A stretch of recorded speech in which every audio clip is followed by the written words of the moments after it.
Uh, so just to give you a few examples, the Akedah, which is the binding of Isaac, is a flagrant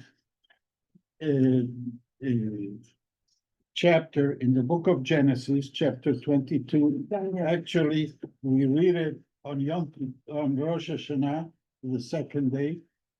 It's so flagrantly against the morals of our people that in many Reformed synagogues, they read something else. They read the story of creation being come, in lieu of this.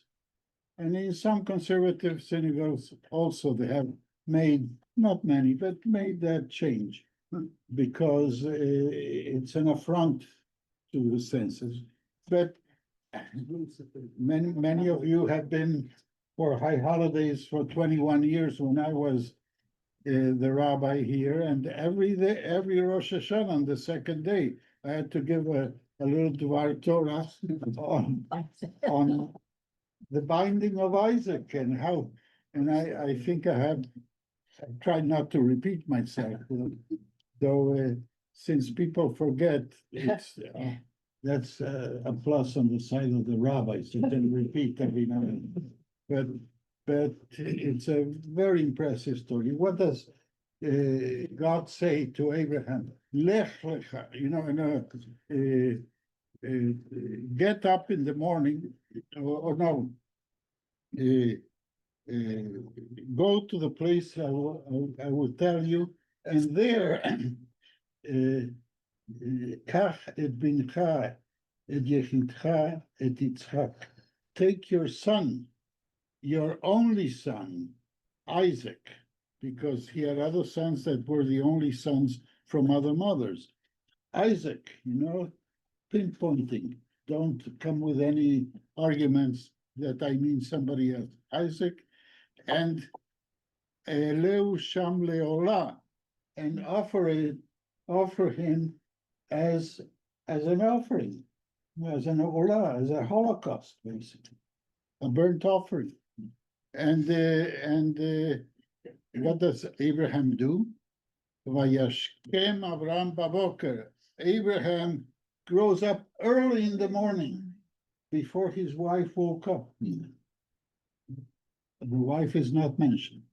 Vayachavosh et chamoro, and saddled his own donkey. He himself, not the large retinue that he had because he was a wealthy man, but he himself accepted the mitzvah and went.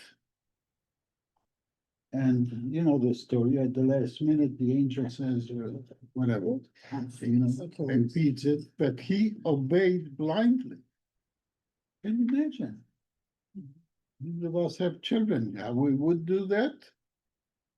It's against our morals. Another thing is the book of Exodus, and after a few of the plagues, the first few plagues, Pharaoh hardens his own heart. But after the fifth plague, the sixth and on, God hardens the heart of Pharaoh. It's against our moral. If Pharaoh had a soft spot, let him take advantage of it. Alavai de Hayatolos had a soft spot that they would acquiesce to talk and come up with a deal, a dignified deal for all parties included. In Leviticus, a third example, in chapter 25, we're not going to look, if you want to look at it, it's chapter 25, permission to enslave Gentiles. Don't take slaves out of your people, but if you want, you can enslave Gentiles. It's a horrible thing, especially in the 21st century or even 20th. It was horrible then, but The 16th century, even the 16th century. 16th, before the common era, to when the Torah was being written. Anyway, a fourth example is the vicarious punishment of Moses. At one point, you shall not enter the land, and he repeats it, and he said that there's no way out. There's no appeal, though Moses appeals, but he's not listened to.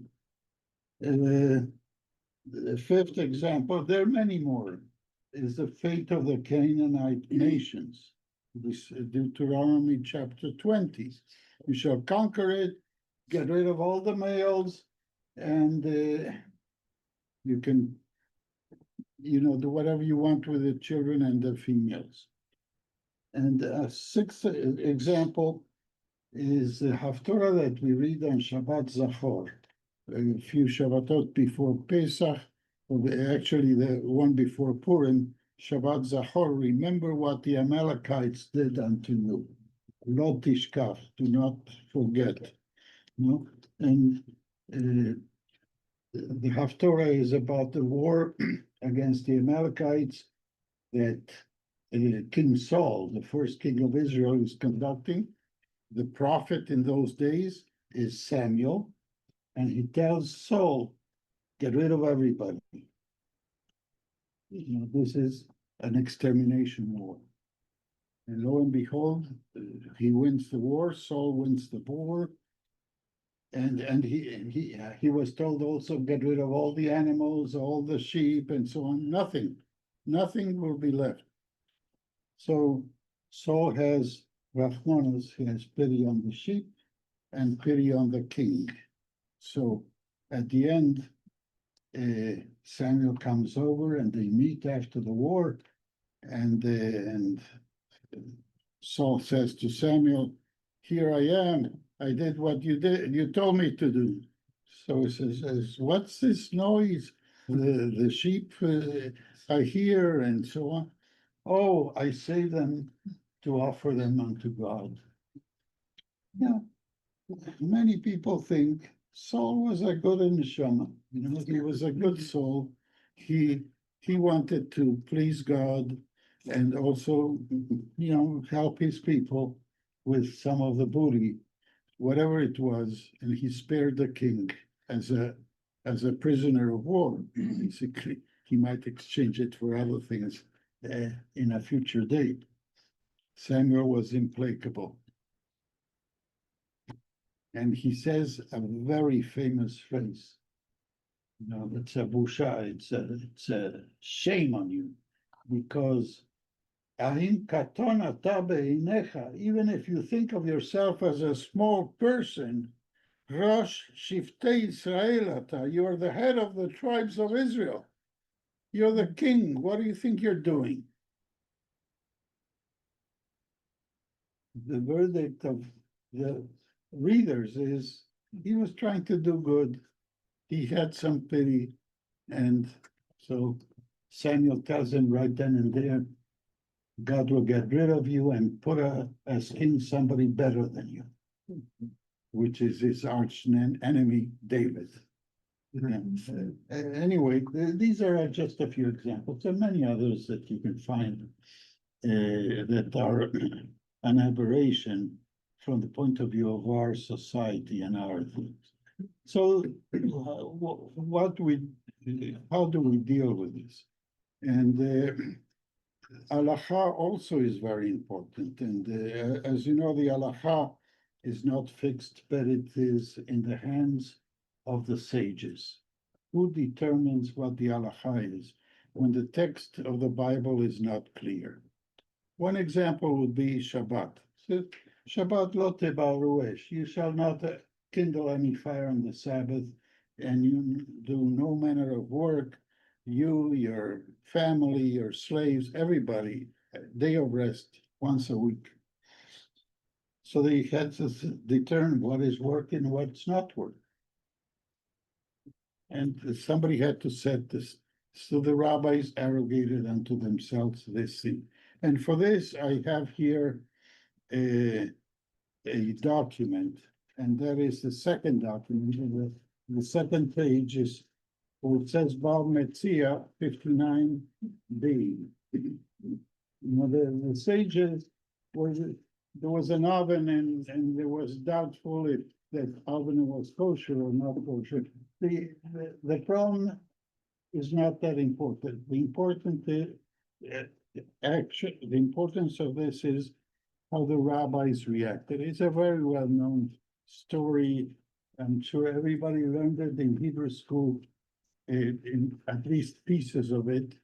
But let us read it. If somebody could read a little fast, if you want to read that.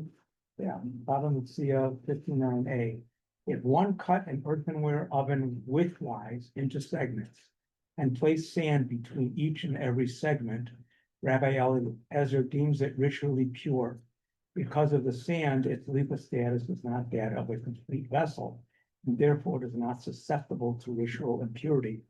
And the rabbis deemed it ritually impure, as it is functionally a complete oven. Okay, cool. And this is known as the oven of Achai. Achnai. The Gemara asks, what is the relevance of Achnai, a snake? In this context, Rabbi Yehuda said that Shmuel said it is characterized in that manner due to the fact that the rabbis surrounded it with their statements like this snake, which often forms a coil when at rest, and deemed it impure. The sages taught on that day, when we discussed this matter, Rabbi Eliezer answered all possible answers in the world to support his opinion.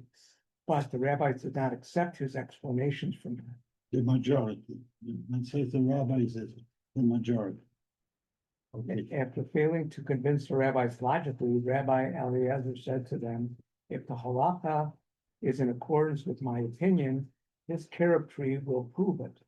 The carob tree was uprooted from its place 100 cubits, and some say 400 cubits. The rabbi said to him, one does not cite halakhic proof the carob tree. Rabbi Eliezer then said to them, if the halakha is in accordance with my opinion, the stream will prove it. The water in the stream turned backward and began flowing in the opposite direction. They said to him, one does not cite the halakhic proof from a stream.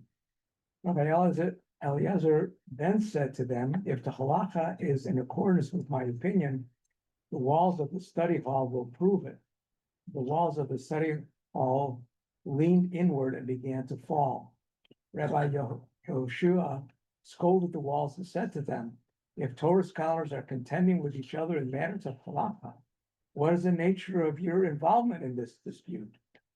Mera relates, the walls did not fall because of the deference due to Rabbi Yehoshua, but they did not straighten because of the deference due Rabbi Eliezer, and they still remain leaning. Rabbi Eliezer then said to them, if the halakha is in accordance with my opinion, heaven will prove it. so you see here, Rabbi Eliezer was a very brilliant halakhist, to determine the halakha. Probably an outstanding guy in his generation, but he also enjoyed the privilege of being that. And the majority felt differently. So he said there are miracles that happened. The carob tree moved, the river went backwards, and now the walls of the study hall began to fall, but they remained diagonally. So not to insult either Rabbi Yehoshua or Rabbi Eliezer.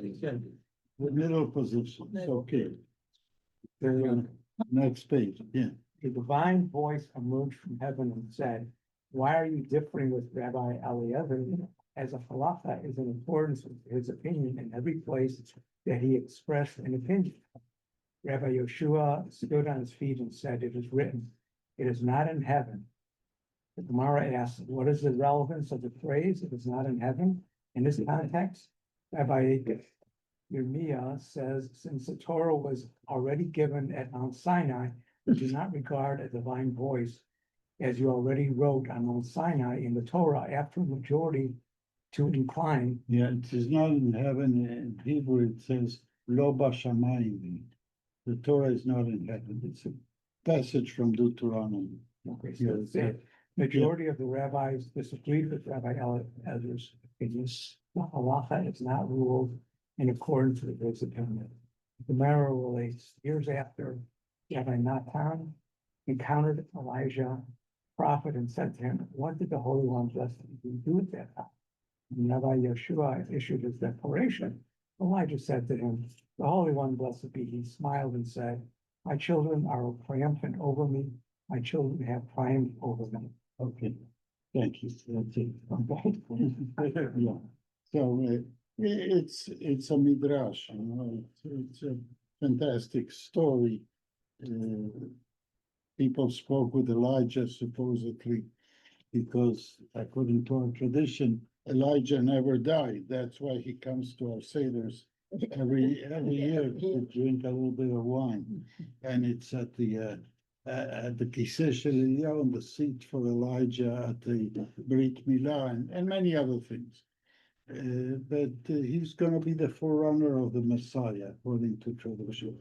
So the rabbi sat in with Elijah and asked, since he's in heaven, because the story in the Bible says he went to heaven and didn't say that he died, so he still in heaven. So he is close to God. And how did God react to that discussion in the academy? Nitzchuni banai, my children have beaten me. You know, God says. So the gist of this story is that the halacha is not in the hands of God anymore. The Torah, the Bible, is already established, the canon is established, and now the rabbis, through discussion and weaving, comparing, and so on, come up with what the halacha should be. And they're never in agreement, all of them. But there are differences. You know, some Shabbat starts when the stars come out, some say no, and it gets fully dark. You know, there are differences just in minutes. But these things were important. How many hours do you wait after eating meat to eating dairy? So some wait 1 hour, some 6 hours, some 3 hours. It depends on customs. So still, the halacha is now in the hands of the rabbis. Some see this as a fight for a place under the sun of the rabbis, you know, because before them, the leaders were the Kohanim in times of the temple, the priests who officiated in the altar, and they were there killing sheep and goats and so on, and offerings. And they were the VIPs. Now there's no temple, there's a vacuum in leadership, and the scholars took over, what we call the sages of the Rabbanim. They were not pastoral rabbis, they were doctors of the law, so to speak. And so this is the problem now. How do you deal with the morality of these issues? What do we do? And I purposely took two great scholars.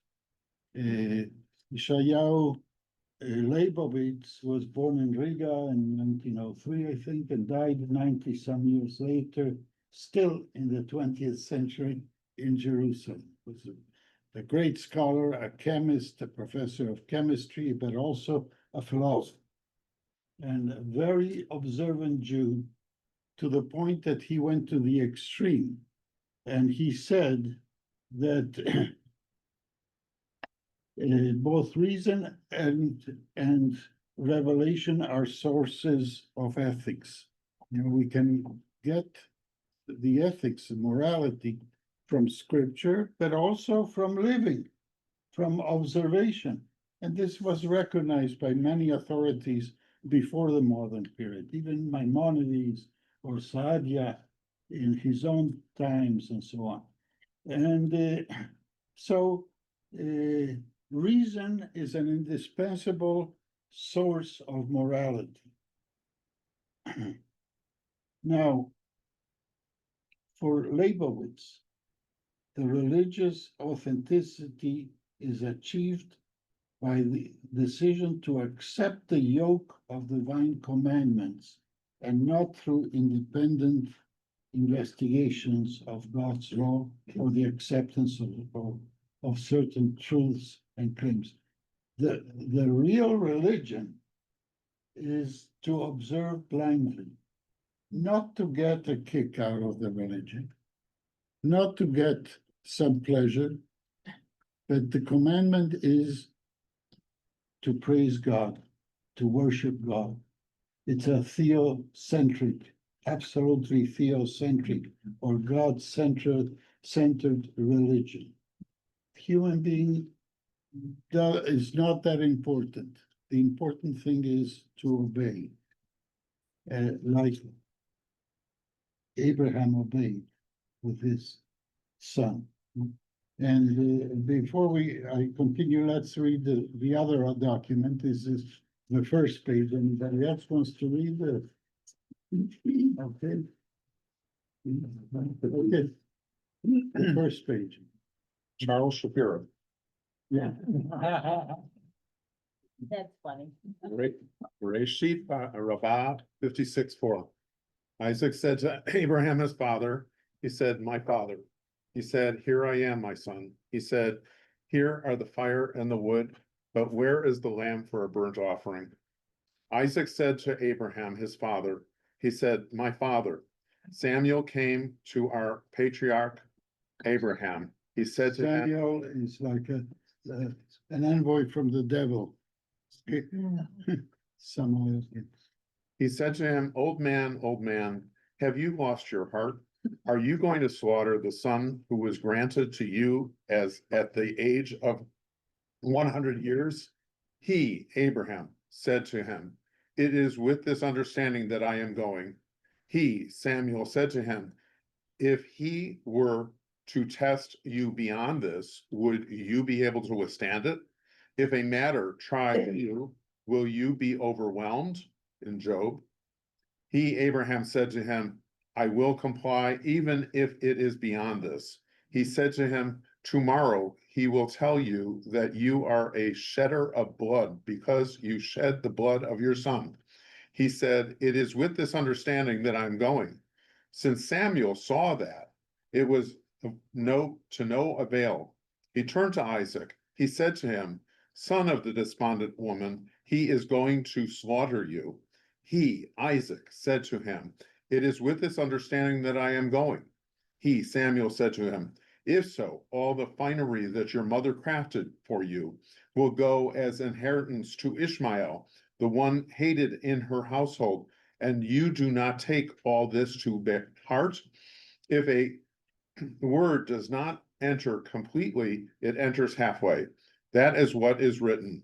Isaac said to Abraham his father, my father. Why, father, my father, twice. It was so that he would become filled with mercy for him. He said, here are the fire and the wood. He said to him, may he, God, bring trouble upon that man who is the subject of his rebuke. In any case, God will himself see to the lamb, my son.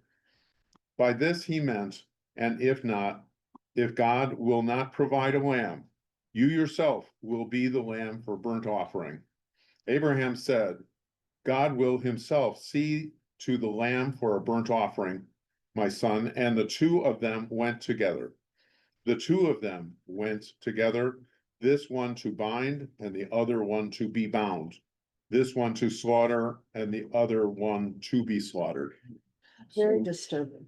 It's very disturbing, but this is the issue. According to this Midrash, and again, a Midrash is a word from the sages. They build up this story. It's not from the Bible. They sort of embellish the story to drive home the point. And this is the point that Abraham was a determined a worshiper of God. Nothing would dissuade him from doing what God commanded. You said to be obedient, and that's what he Obedient, is. yes, he will do as God requires, and if he requires the life of his son, he will do it. And Samael here, Samael is a picture that represents the devil. He tries to push Abraham out of doing this. You know, look, you know, that God says this, and if you do it, then he'll come a few days later and say, what did you do there? You're a murderer, you know, So what type of So the devil's advocate, so to speak, is pushing for him to be more ethical exactly, very good. Yeah, in this case. in this particular. But the devil is there to attack God, like in the book of Job, too. The friends of Job come when Job is suffering, says just, or even his wife said, just blaspheme God and live your life. So it's like modern day politics. No matter what the other side says is wrong. Yeah, very good. Yeah, I'm not gonna go into it. Later, off record, I can tell you whatever I feel. No, and so Ishayahu Leibovitz feels like Abraham at this moment. He says, life is prosaic. The big thing in life is to obey day in and day out, day in and day out. Not to get any kicks out of your religion, spiritual uplifts. They may come, but you don't seek that. You look for observing your discipline and worshiping God. And this is his posture. He says in one thing, quoting Molière, French writer of comedy, right? He says, Le Bourgeois Gentilhomme, it's one of the plays, he says, Mr. Jourdain discovered at the age of 40 that he had been speaking in prose all his life. All his life. Not a poet, but he spoke prose. It's something. So for Leibowitz, commandments is the prose. You don't get the highs of the poet, but you get that. There are different types of issues in religion. I'm gonna skip a few things that I have in my notes here, but another example is Yom Kippur for Leibowitz. So Yom Kippur, and we all go through Yom Kippur, and we observe, we fast for 25 hours, and then comes the shofar at the end, and before we go to eat, what do? We daven Maariv. We do that in this shul too, and in my days, it was a fast Maariv. Fast. That others, that's how Maariv starts. He who is clement and the chaperabon and atones for sins or he wipes out the sins and so addressing God. We've just been doing that for a whole day, 24 hours plus. And then after that, we continue. So Leibowitz said, this is the life. You don't finish with Yom Kippur. You don't have to get a high for having fasted or supplicated or whatever we do in our 24 hours, we accomplished, we feel something, and no, that's not important. We just go with the routine. We start petitioning God for the sins of the new year that starts now after Yom Kippur, for accumulated sins since the end of Neila to the beginning of Maariv. So a characteristic of his view of halacha is that it lacks pathos. It lacks the feeling, the sympathy, and so on. There is a thing that the rabbis say often. Gadol המצווה ועושה ממי שאינו מצווה ועושה. It is more important for the person who is commanded to observe the commandment than an outsider who is not commanded and do it. So if a non-Jew wants to observe, it's okay, but it's not more meritorious because he's or she is not commanded. No, the Jew is commanded and doing it is important. So commandment is up there. You see the mitzvah for Leibowitz is not giving the person any kicks, any benefits. It's just serving God. Then we have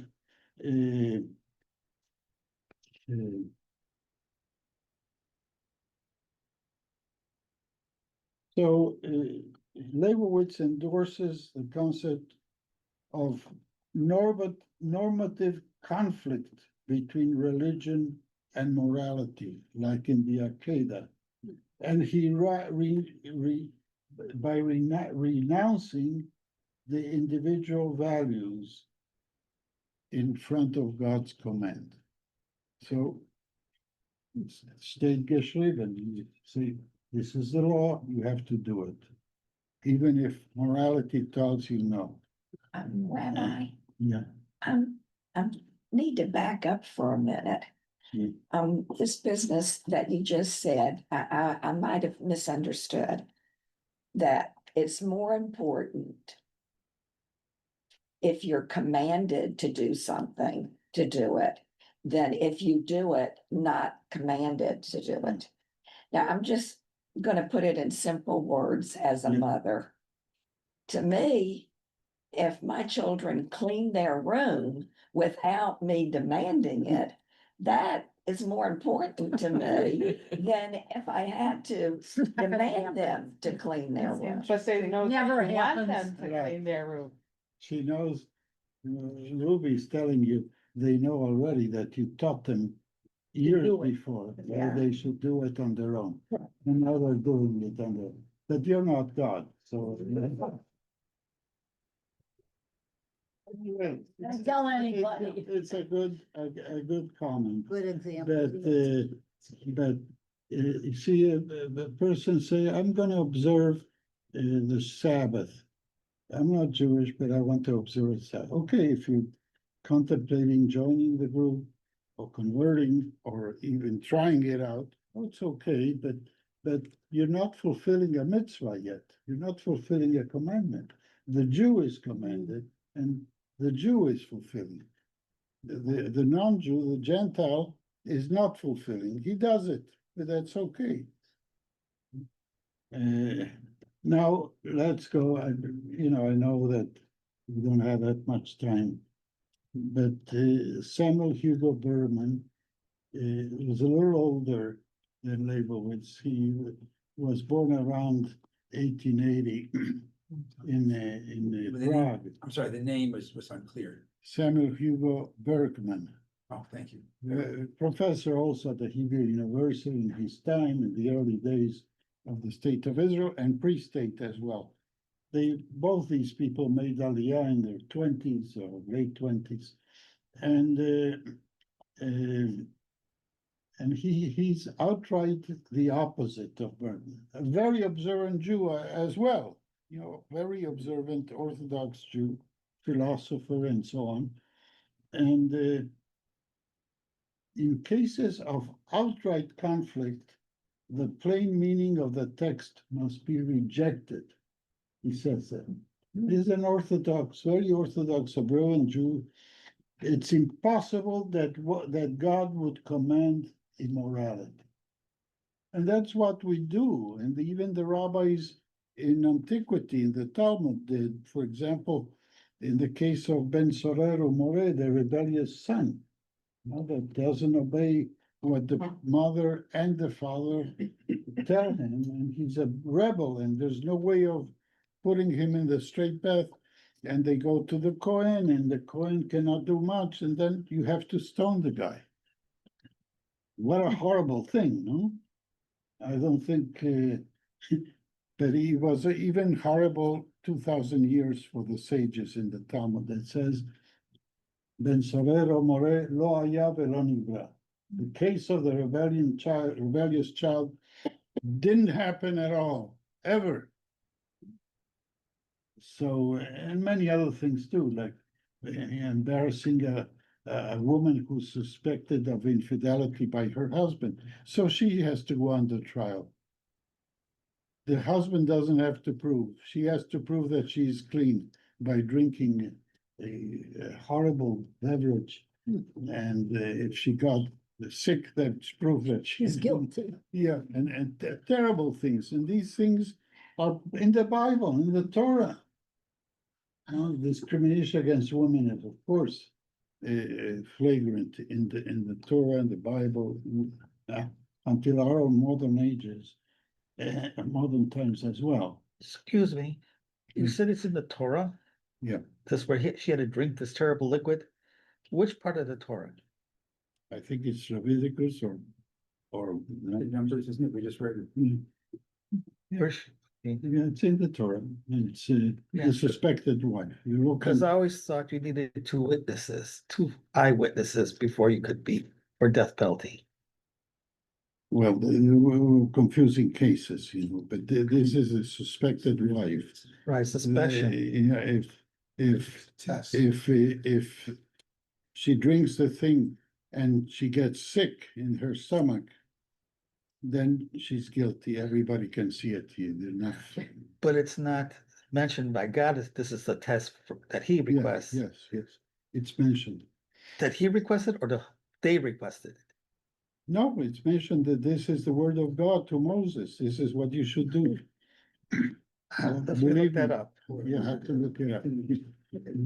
Anyway, I want to wrap it up because I think Samuel P. Berman is more akin to our views and more in line with our views. But there is a problem also with this.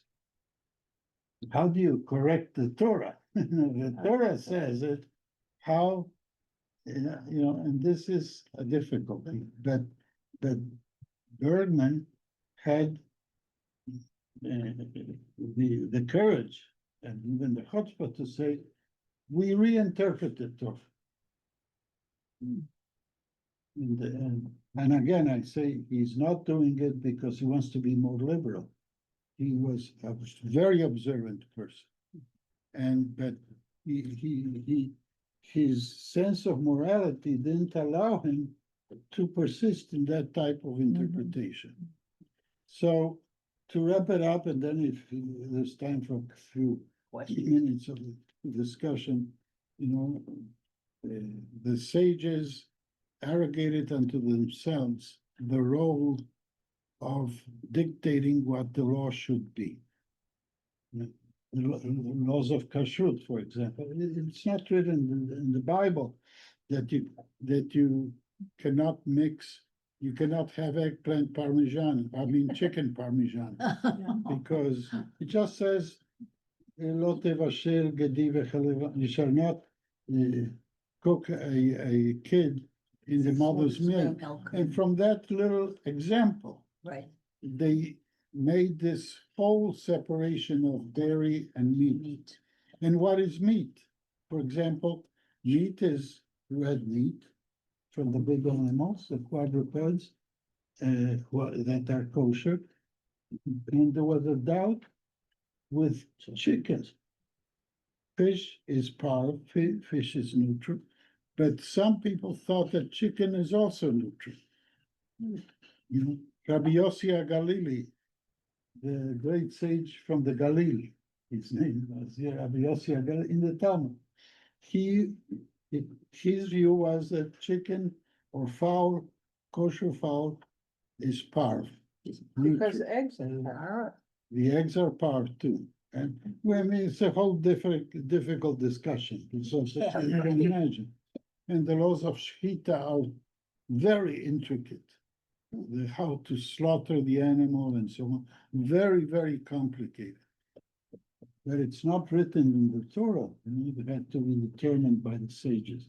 So, they arrogated and they actually fell into the vacuum after the destruction of the temple, and I think as an esprit de corps, as a group over a span of several centuries, the sages of the Talmud and Midrash, they're the same sages basically, as a group, even with all their discussions and contradictions one with the other, they saved the Jewish people from falling into oblivion. Because they took the reins of power, or leadership, not power, really, because the Romans were there, and they effected the transition from sacrificing in the temple in Jerusalem to prayer and to observance of the halakha. And so that's the first point I made. And then with respect to morality, there are people who say, no, it's written, this is the way we do it. And others who say, well, wait a minute. The two sources of ethical behavior are, on the one hand, the Bible, Holy Scripture, and the other hand, reason. And you take reason as an important factor in making your decisions. And this is not new with Samuel Hugo Bergman. It goes back to the big thinkers of medieval times, like Saadia Gaon in Babylon, and Maimonides in Cordova, and later on in Egypt and Fustad, and others. But there's a chain of philosophizing in that vein, and even modern people think this. Okay, with modern times, with the advent of the reformers, especially in Germany, but throughout Europe and then America, the whole thing is a different ballgame to it. And we apply the morality of our times with a better perspective. Just the last point that came up to my mind. In the 1860s, even before and after the Civil War, when in this country there was the issue of slavery or not slavery, there were rabbis, and we have everything is in the books. Rabbis who were pro-slavery, and they quoted the Bible, and rabbis that were definitely against slavery. Like everywhere, the country was divided, as it is today. And some Jews were this, and some Jews were that, and rabbis also. Can I quote something, or you could remember for me? Wasn't the slavery quoted in the Bible? Every 7 years, a slave is allowed to be free. The Jewish slaves. The Jewish slaves, under Jewish law. And then if they wanted to be lifelong slaves, they would pierce the ear, right? Right. Okay, so that slavery there is not the same as American slavery. It's a totally different. No, but I quoted at the beginning, they enslaved Gentiles forever, and they dealt with Gentile slaves So they were not, as merchandise, so they were not allowed to be freed in 7 years? No. No, they were property, like a house or They a were donkey. acquired. Yeah, yeah. They should let it go. Rabbi, So they were, they We're were, getting off, Yeah. we're getting off his point. though. I just wanted to ask a question. My grandfather had 5 daughters, and the oldest one was very interested in starting to wear pants. We're talking about probably the 1920s. And she said everybody, all the Jewish girls in town are wearing pants, and you are against it. So my grandfather went to a local rabbi who said, I'm going to send the question to the authorities in the Vishnitz community. Sent a letter to the Vishnitz Rabbi, that was the disciple, he was a disciple of Vishnitz.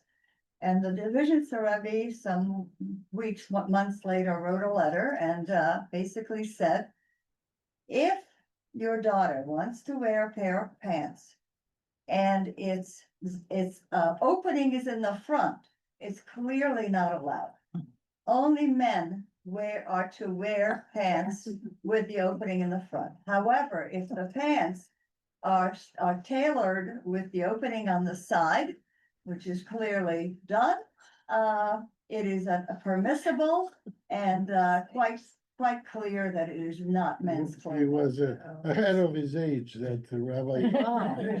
That's amazing. Well, and I had mentioned this to a number of people who all said the same thing, more or less, that, you know, if you use a Yiddish cup, as they say, a brain, you can come up with the same answer, and many of the same things can be applied.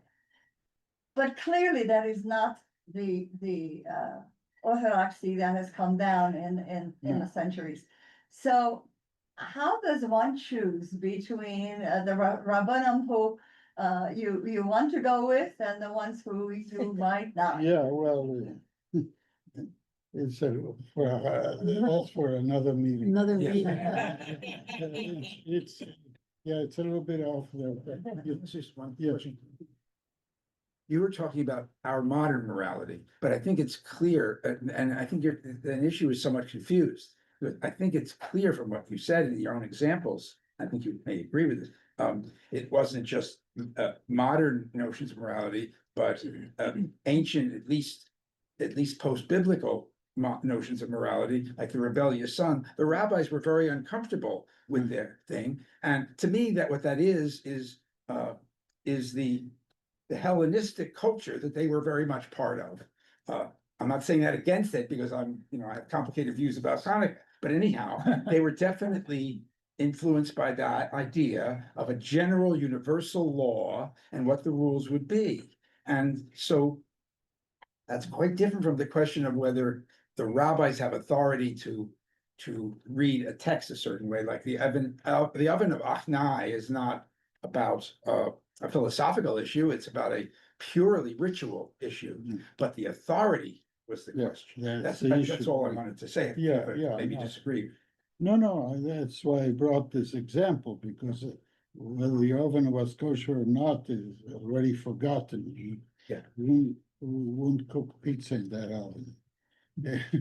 But it's a perfect example, if I may say so, for the vindication of the role of the rabbis, who arrogated unto themselves that role of dictating what the halacha should be.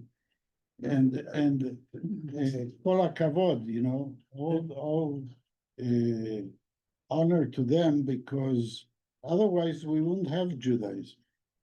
You would have, The you know, Shulchan Aruch is, the Bible says, observe Judaism through all offerings at the temple.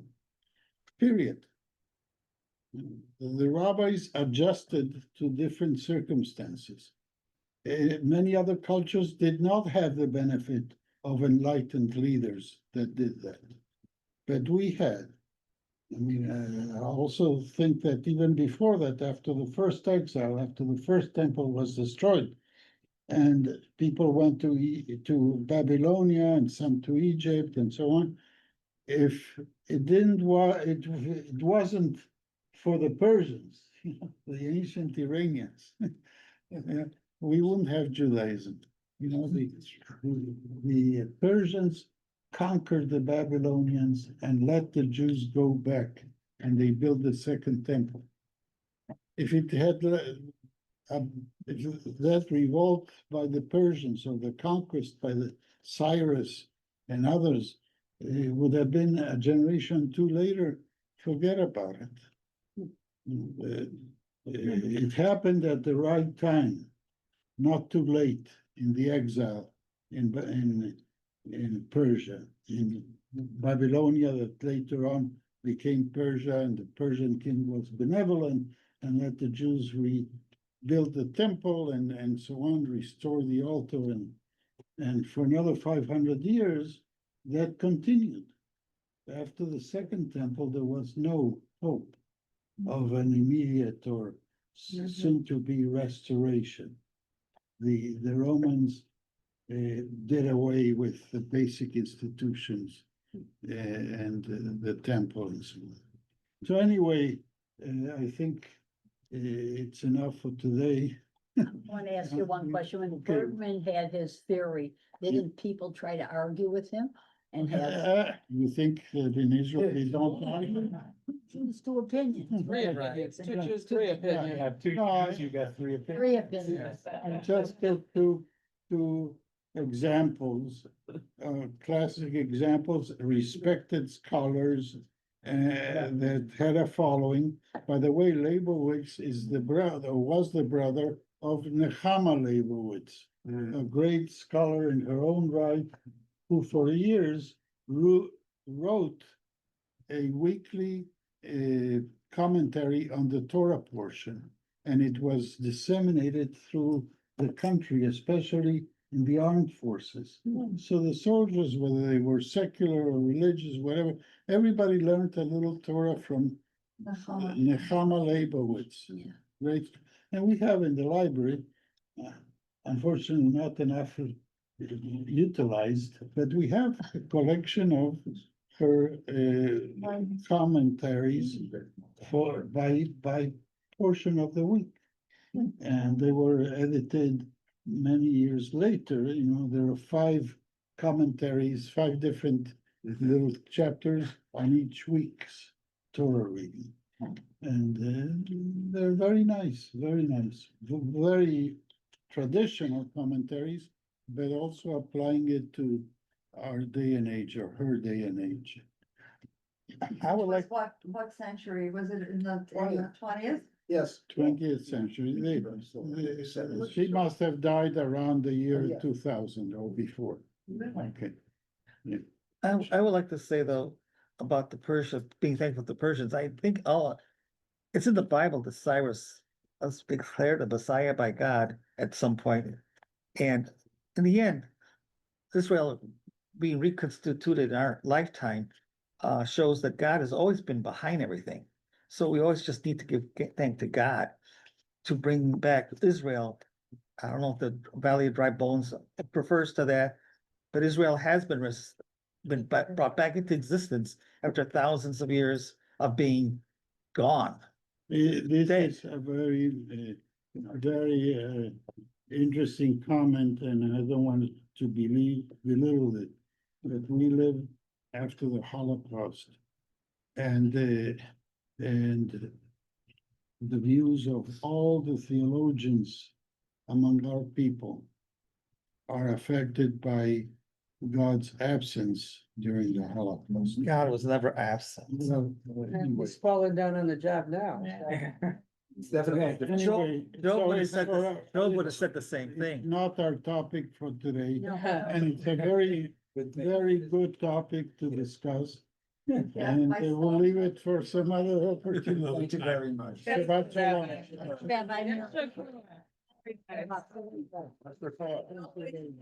Right to the point. So who are our rabbis today? Phil, We agree on. Phil. Phil.